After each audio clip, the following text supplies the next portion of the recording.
I don't want to speculate, ma'am. I don't want to speculate. I don't know her personally, so I cannot speculate. Meron pa bang other acknowledgement receipt na may nakapangalan kay Mary Grace Piatos? I don't know, to be honest. I'm not trying to be evasive. Hindi ko lang po talaga alam. Hindi ko naman namin. Kasi talagang sobrang, syempre, kilala si Mary Grace Piatos. Kanina, doon sa trial, lumalabas sa 70,000 pesos yung nabigay sa kanya compared doon sa mas malalaki pang mga pangalan.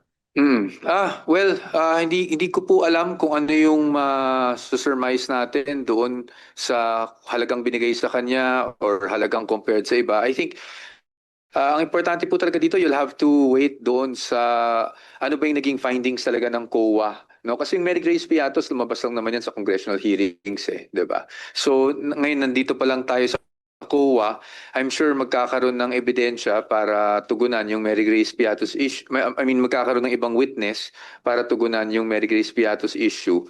But pagdating naman sa pinag-uusapan natin ngayon, it's really just the COA findings. I don't want to speculate, ma'am. I don't want to speculate. I don't know her personally, so I cannot speculate.